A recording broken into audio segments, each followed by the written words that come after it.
Alright, hi everyone. So this video is for anyone who feels like they've not had an awakening yet, or is having the real experience of seeking for something called awakening that's not here yet, that's not in your experience right now.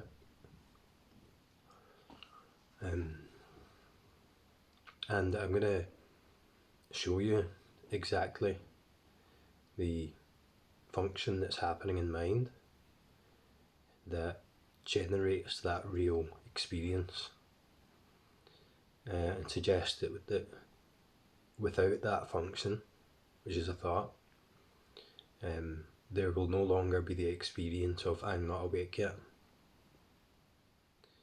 But it's not going to look like, from this personal point of view now,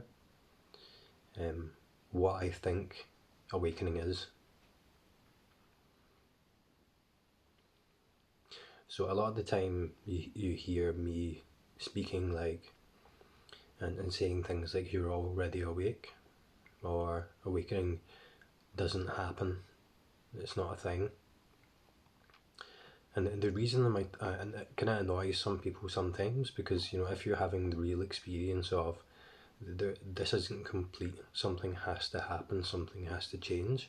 Deeply I know that I'm not awake yet, I'm having that real experience. And to hear someone say you're already awake, your experience is already liberated, it can be frustrating to hear that.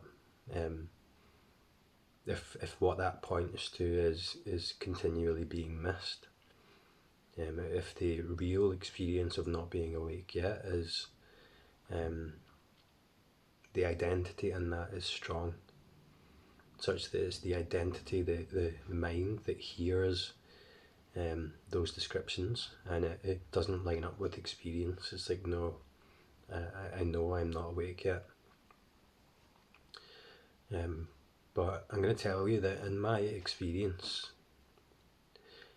what is generating that real experience, it feels like a reality, it really feels like I'm not awake, I'm not complete, I haven't had an awakening, nothing's changed.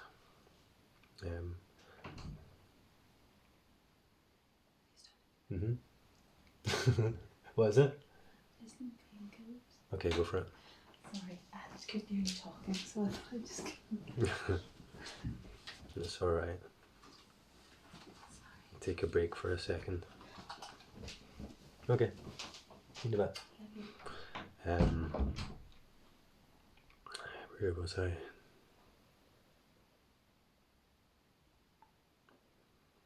Yeah, but what's generating that real experience of not being awake yet is a complexity that's being added to experience in mind as a thought experience. And it's that complexity that creates the real experience of a me who is not awake, who is not liberated, who is not enlightened or whatever. It's a thought. Yeah, that thought continues to suggest a reality where the protagonist, me, at the centre of experience, is relating to something, relating to my experience, and the relationship shows that, or that concludes that this isn't liberation, that this isn't awakening, this isn't awakeness, or I am asleep. So I can point directly to that thought function, but and we can see it happening in real time. And when we see it happening in real time as what it is, which is a thought, then it will lose its power to continually suggest that reality. And that whole reality is created in one thought that is here now, that is appearing now. And it's only ever one thought. All it is is a thought, but the thought has the power to create this identity, to create this relationship with experience that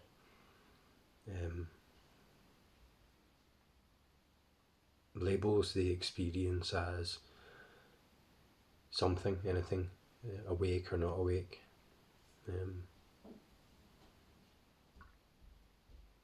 Liberated or imprisoned.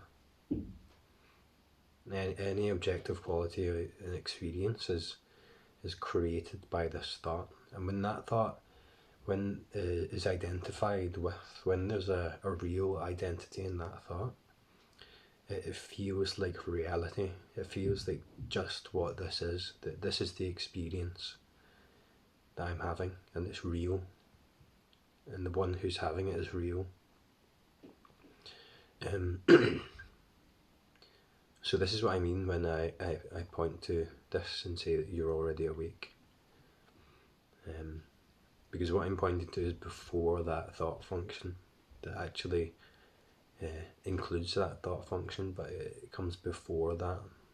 It's what this is before this thought function appears and creates that real experience of me relating to a reality that is a certain way, that isn't awake yet, that is waiting for or seeking for something else, something to happen, something to change. So I'm pointing back before that function, back before that real experience is created. And we can look at that together. I can show you that, but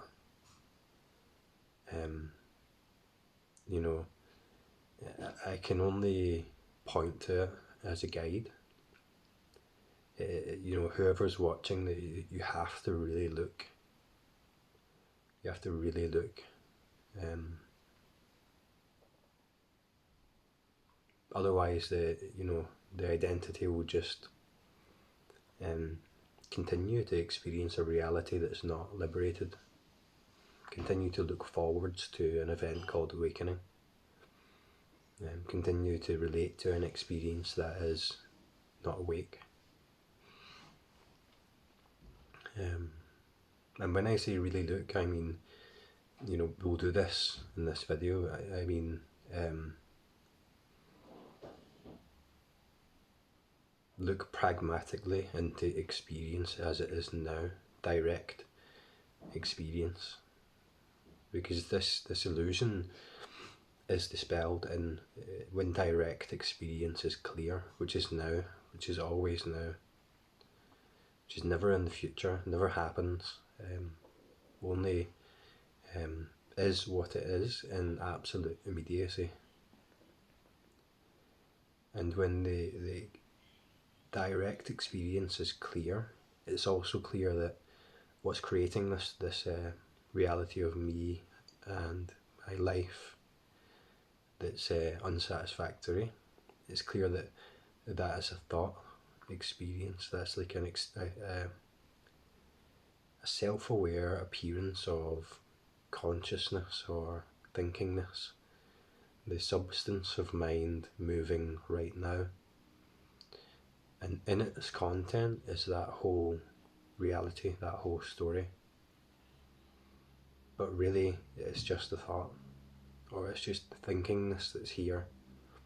The one thought, the one thinkingness that is moving and changing and expressing in immediacy. It's just that when there's a buy-in to its content, it seems to take me out of direct experience. And it takes my attention away such that I relate to an experience that's not here. Or I label the experience that is here as something limited or incomplete.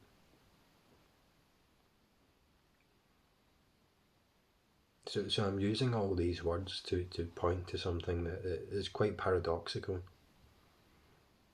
I'm using all these words to point in a direction And that direction is into now.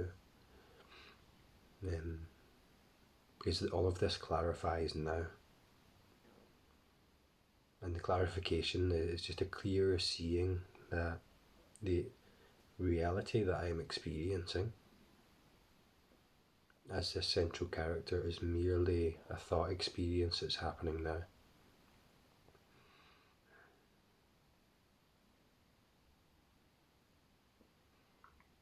So this is a backwards path into immediacy. This is a relaxation into what already is. This is letting go of the reality of those thoughts, what they point to, that talk about something that's not here, that relate to an experience called awakening that's not here. And that's the obstruction. The ability of this substance of mind to, in its content, seem to pull attention away from what is into something that's not. An illusory world, an illusory experience. So let's look at it now. And I would suggest that when we do this, you might see that mind, thought, the space of thought, the thinkingness, the self-aware substance of thought that might feel like me and my life, has the powerful ability to pull attention away from what is here into a narrative about what's not here, or a narrative that relates to what is here and finds it to be a certain way. When we do this, just watch for that tendency that's going to pull attention away from immediacy into a mental world, an internal world of my mind, a narrative about something, a point of view called me.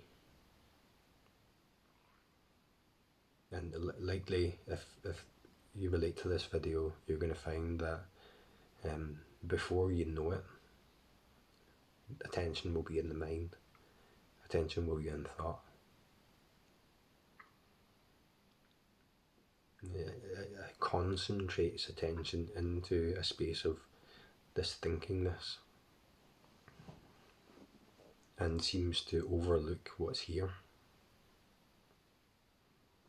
Attention is pulled away from what is here into an internal space of mind with all its stories and its concepts and its narratives. That's the obstruction. That's what's making it look like this isn't already inherently liberated, inherently awake, including those thoughts. But there's a magnetism, habitual force that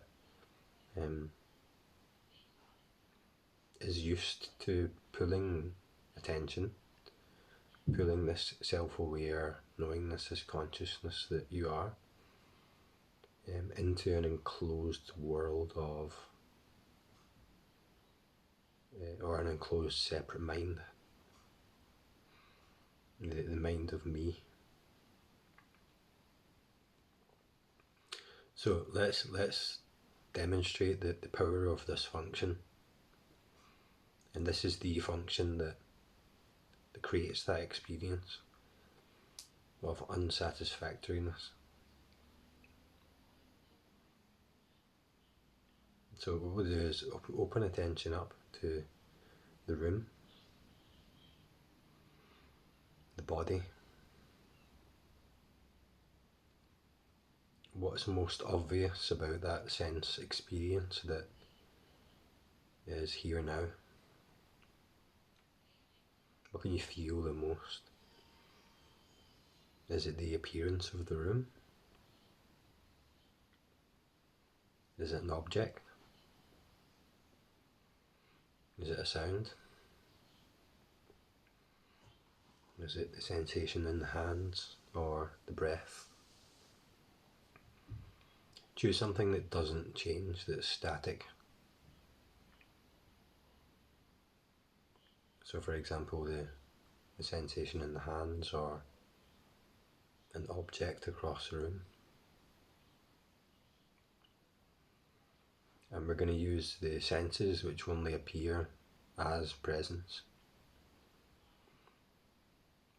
to attempt to anchor attention in immediacy and direct experience. To choose a sensory anchor, I'm going to use the sensation in my hands and some flowers in the room.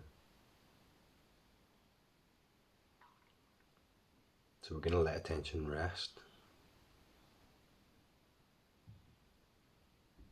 in those sensory anchors. It may be easier to use one thing, so like the sensation in your hands. So we're going to let attention rest in that sense that is simply just here. The sensation in the hands, the feeling.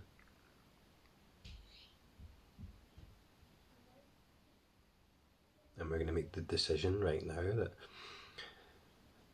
all of my attention, all of my awareness will be entirely in this sensation, because I want to know that. And I want to know what that is.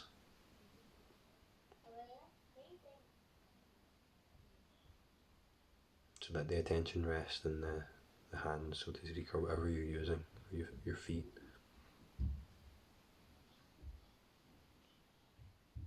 And right now we don't need to do anything else. We just let the attention be there.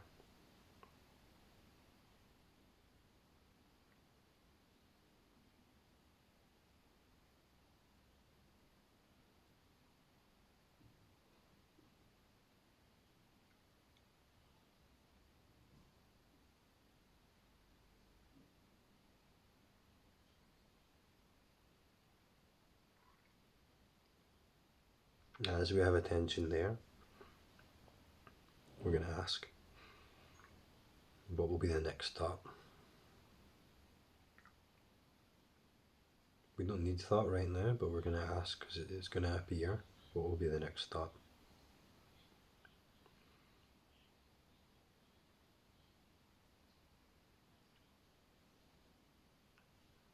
Keep the attention in the hands.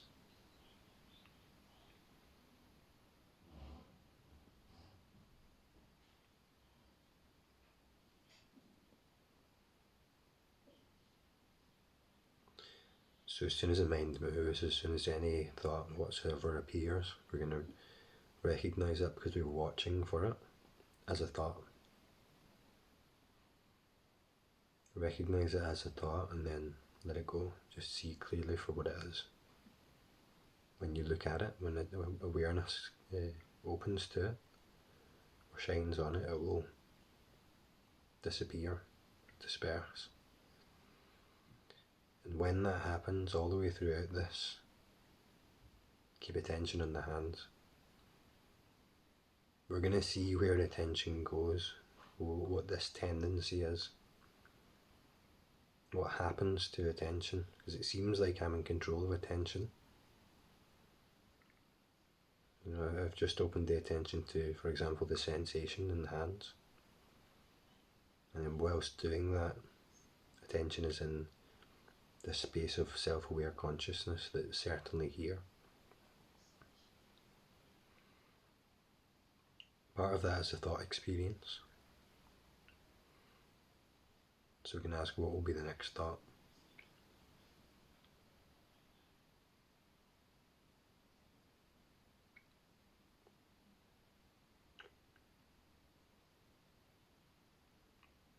As soon as a thought moves, appears, again, that's a thought. What will be the next thought? Open attention to the sensation that is simply here. The thought's here too, but what happens to attention? We're looking closely into the space of self-aware consciousness, the awareness appearing as this sensation in the hands. What's happening to attention? Is attention being pulled away from that sensation in the hands?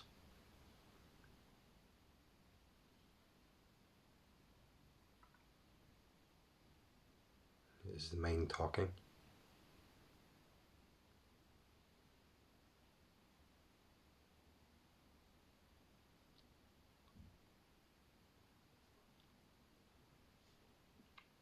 Again, we just bring attention back to the hands. What will be the next thought?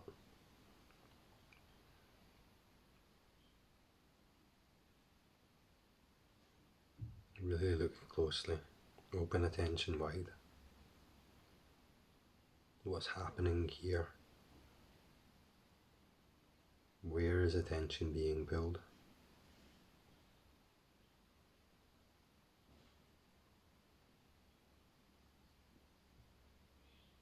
You don't need attention to turn away from this sensation in the hands for there to be thought. But when the thought appears, is it taking attention away from the senses?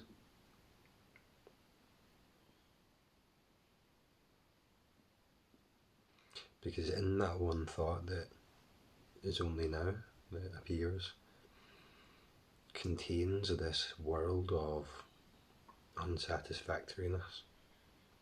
It talks about something that's not here, past, future. It might even talk about something that is here and give it relational qualities. We don't need that. All we need is the sensation in the hands.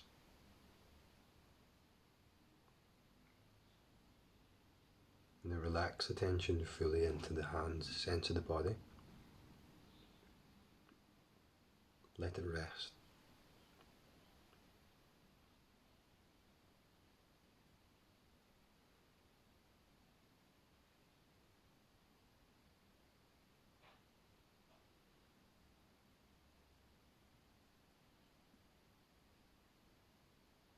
Does the mind start to move? Is it taking attention away from here? Is it talking about something that's not here?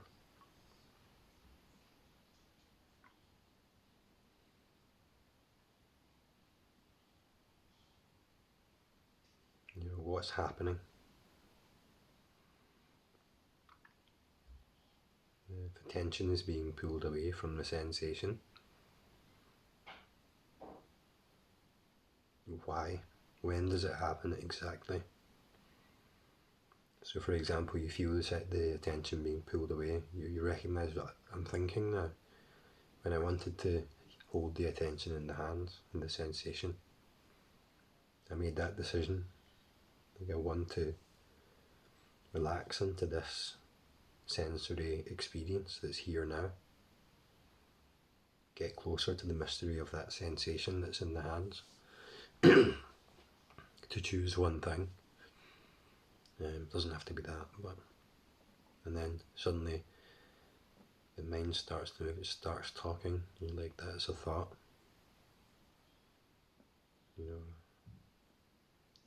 Like, so to speak, the light of awareness is shining on that thought experience.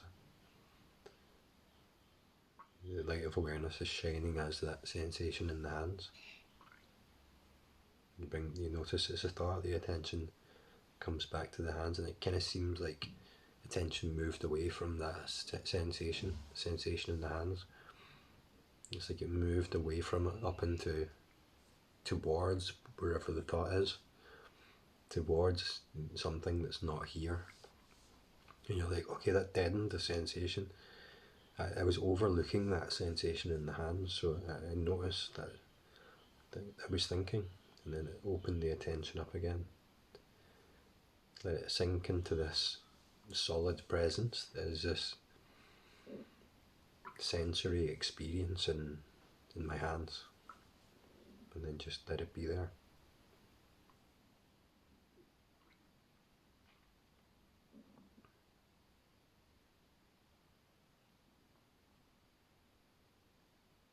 It starts to move, or you catch yourself, you notice that I'm thinking again, I'm thinking about something that's not here. I'm talking about this experience and saying it's this or that. You know, it's the sensation, the attention moved away from that sensation, ignored it, magnetized into a space of thought and mind. That's the function. That's the subjective experience in mind that can only relate to objects. You know, the object was the sensation in the hands. You know, I'm experiencing that as the subject. And then all of a sudden the object is a thought experience talking about something. And it feels like there's a me in it. It feels like that's my experience. And it's real.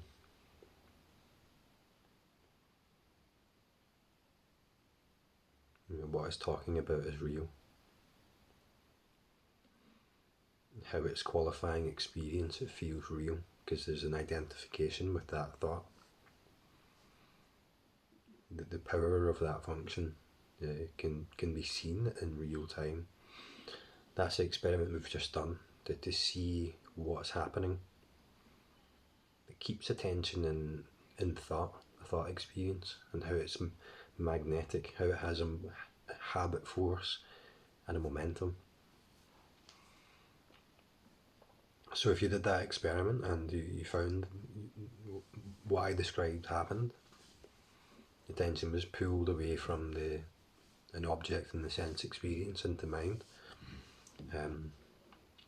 The way we looked at that, where we looked at what was happening right now, the experience I'm having right now is the kind of work that you do, so to speak, the exploration, the looking that we have to do for this. It's an inquiry, really. We're inquiring into the nature of experience directly. And when we try and do that, we see that this habit force of the mind has the power to pull attention away. If you didn't have that experience, just give it a bit of time. Wait a bit longer.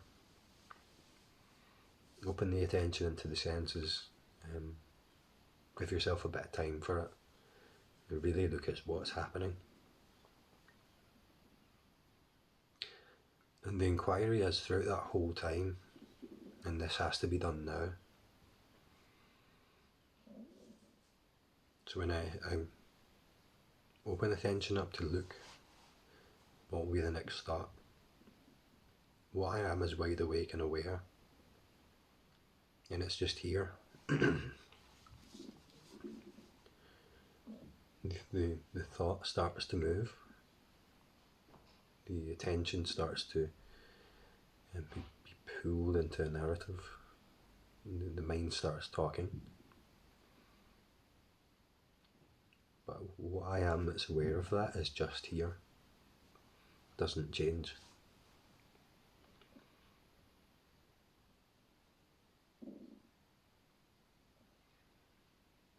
But there's a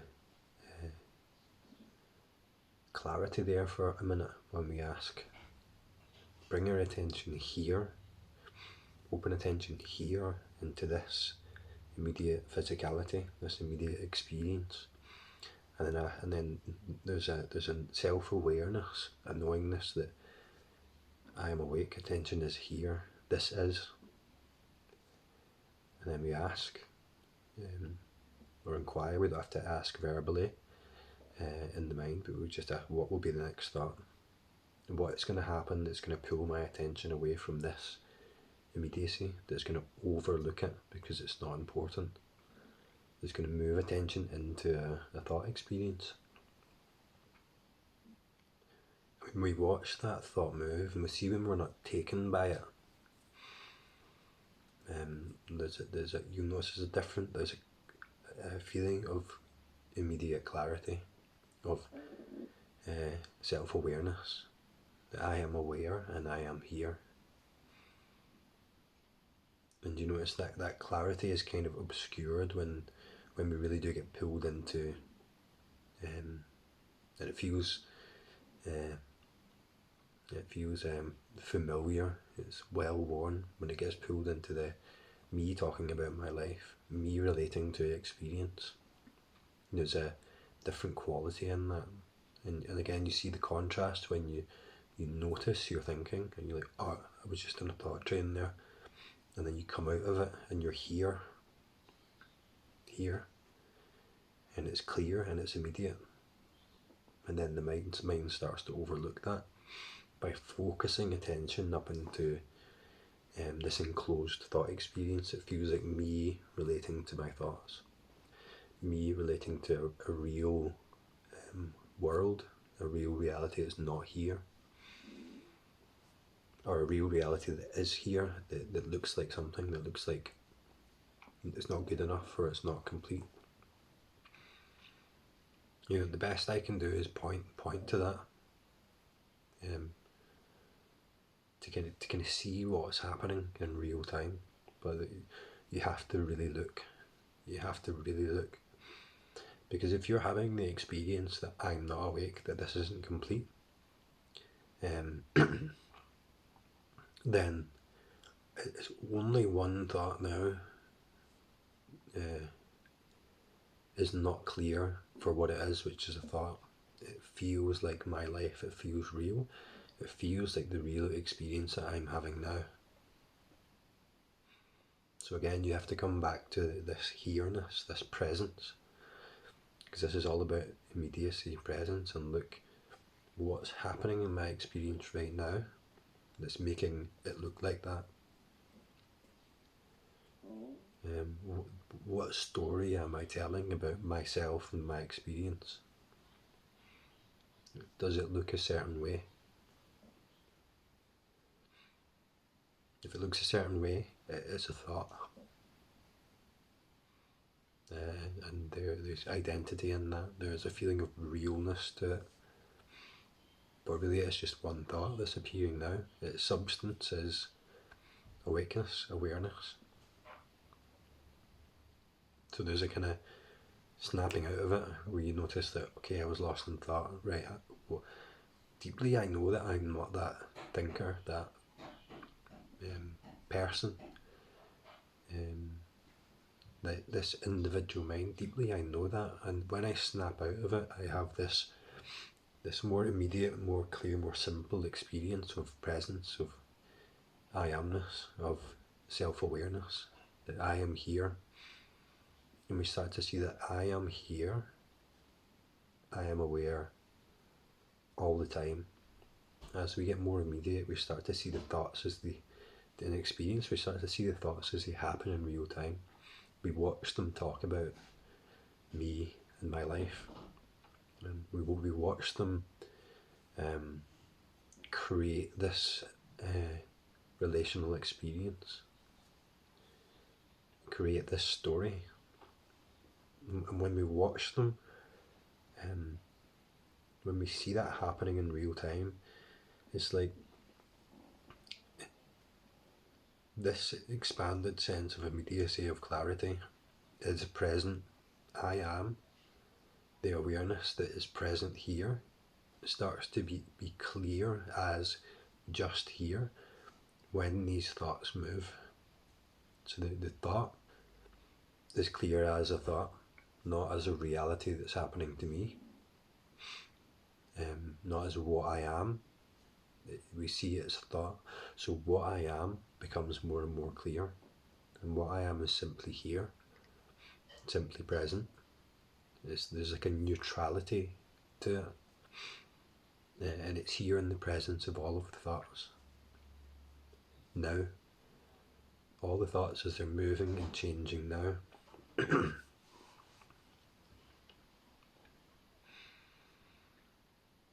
So that identity in mind starts to lose its power, starts to lose its reality. In face of the simple present clarity that I am, that's here right now, we see that that's unchanged. We see that that doesn't move. The thoughts move within me, the awareness, but I don't move. The sensations come associated with those thoughts, these feelings, move, morph and change, but I don't move. I'm simply here. So we get more in touch with this here-ness that just is. And it looks boring to the mind. It's overlookable to that point of view of the character. But it's undeniable. The mind might deny it, but the mind appears in and as it and can't touch it. What I am is not moved. What I am that's here can't be removed from experience, can't be changed by the content of mind. So you see, this is a backwards path. We come back before that thought moves and see that I am here. And then we see the thought move and notice that I am here.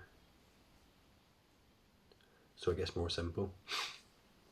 Those thoughts start to lose their power, realness, as with the experience that they're creating.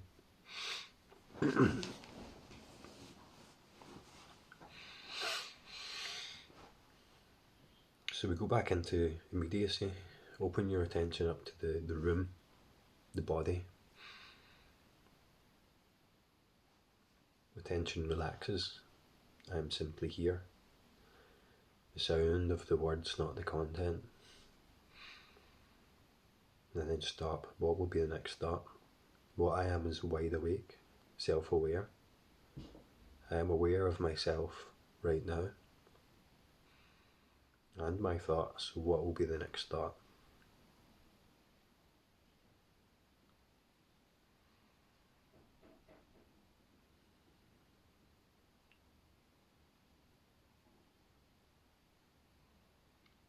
Before the thought moves, there is this self-awareness. There is this feeling of I. There is this feeling of subjectivity, of knowingness that is here throughout all experience. Awareness that simply is. And for a minute we may ask, what will be the next thought? There is clarity. There's nothing but this sense of I.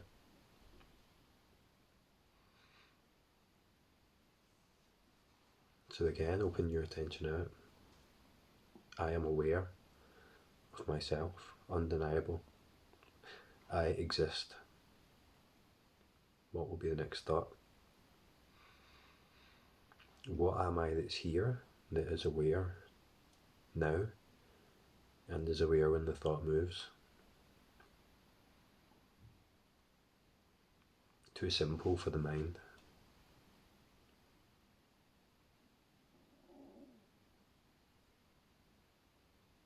And watch for the complexity. Watch for the one step forward that's being added. And see, how does it talk?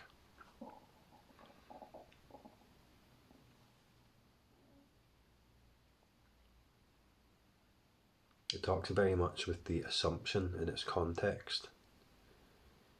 It talks with the assumption that I am separate, that I am the thinker, that these are my thoughts.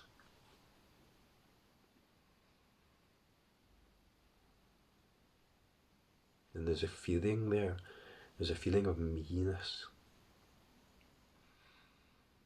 There's a feeling of ownership and kind of familiarity with the subject in mind, with the owner of the thoughts, the owner of the experience in a personal way. And we see that the thoughts are talking that into existence. But when we look back to what am I that is here, that is aware of these thoughts, and that inquiry can only happen now. It only points to the one thought that's here now. Start to see that context in which the thoughts are talking is reifying something that's not here.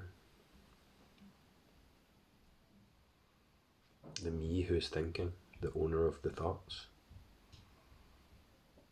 We start to see that what I am is aware, is immediate, is just here, and part of that aware, immediate here-ness is a thought experience. So again, open your attention up to the room. Notice that what I am is here, is aware of this room. So our attention goes into the field of vision. What will be the next thought? And where is it? What does it look like? Where will it appear?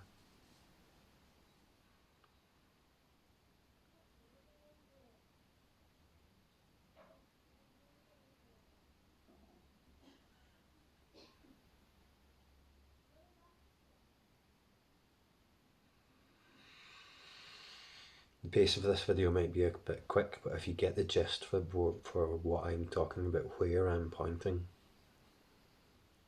the way I'm pointing with this, you do it on your own. But when we open our attention up, I am here in this room, give it a bit of time, what will be the next thought, and where is it? There's an attentiveness, there's a alertness that's there, that is here.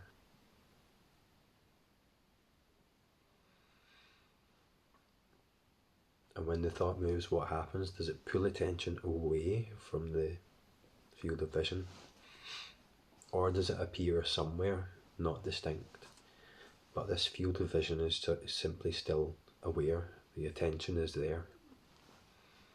Again, we're seeing this function, this ability of the mind to pull attention away from the senses and focus it into a sense experience. Thinking experience, sorry. So we've looked at this function in real time and continue to do this out with this video.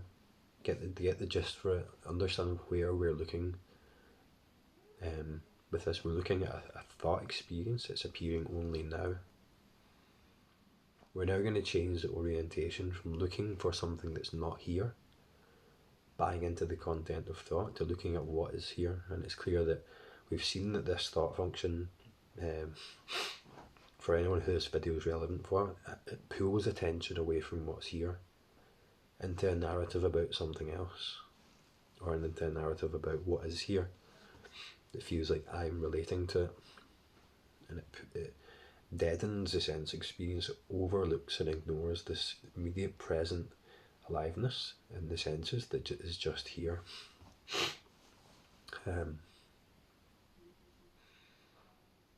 Now we're going to change the orientation to have all of our interest on what is that thought that's appearing now. What is that experience of thinking this that is aware, I am aware of, that's appearing now. So we'll close our eyes and we'll come back to ourselves. What I am is here, what I am is awake, aware, present, undeniable. What will be the next thought?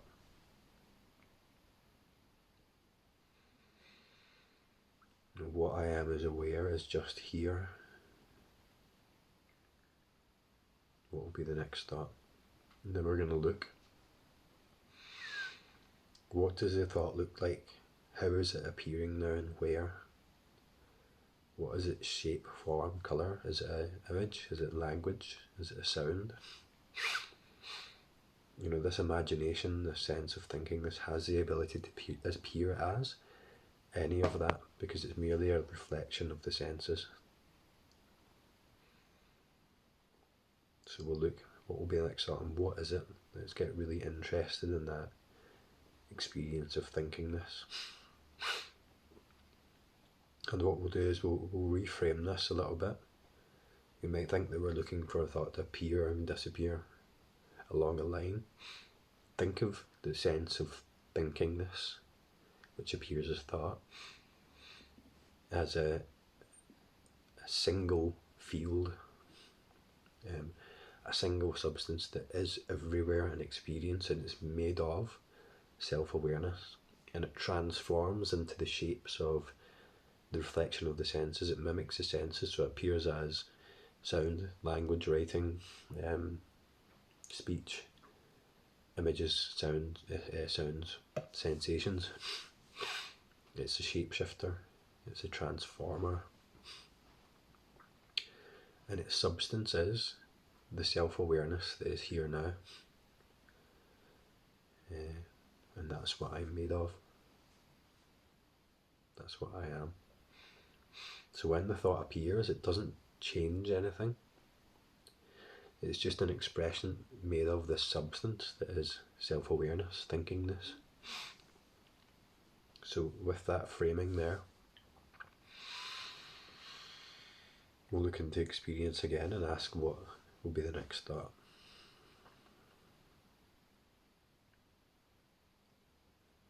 And we'll think of it as an expression of this self-aware substance that I am, that's right here. A shapeshifter. And that sense is just always on. Notice that. And it's on when the thought moves, and it's on when the thought disappears when it's seen. Just like the senses. So nothing changes in myself when that thought moves. And my self-awareness, my awareness of myself. And we'll look, what does it look like? What is it appearing as now? Get in touch with the substance of that.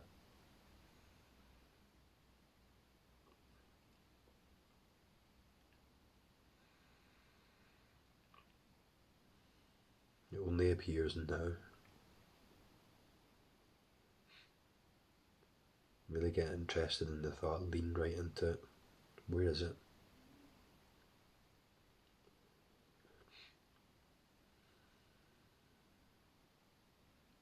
What does it look like? Don't buy into its illusory world. We'll see, is what I am apart from that thought viewing it in a subject-object dynamic? Or is that thought made of my substance? That self-awareness that's simply here.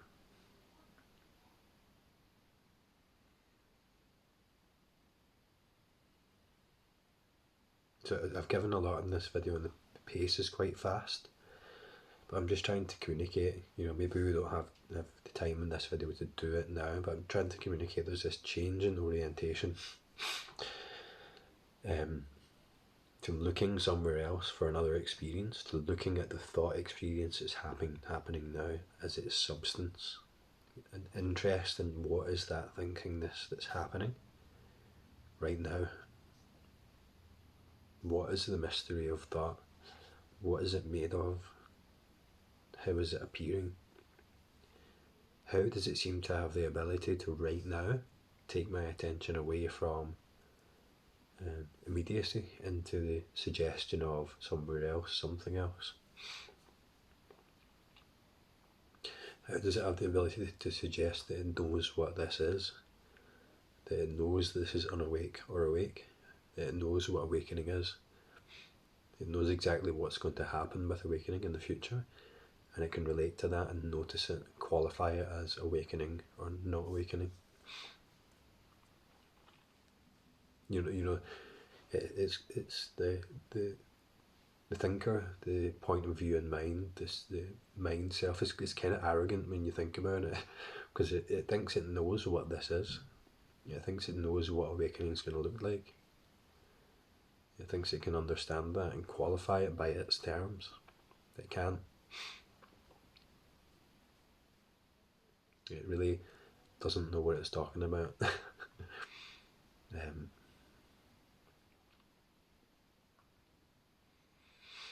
but to see how it's doing that, to see how it's pulling this self-aware knowingness that's here, contracting that into a point of view that relates to an experience or this experience. It's contracting that into a form called me that knows what it's relating to as a reality just based on learning. How is it doing that now? Because it's incredible. Because if you're in touch with this mystery that's right here, this awakeness in which all this appears in, this liveness, this self-awareness, and then you can observe in real time how, sorry, I've got a cold, it's getting worse as I'm talking, how it contracts attention into an internal world, that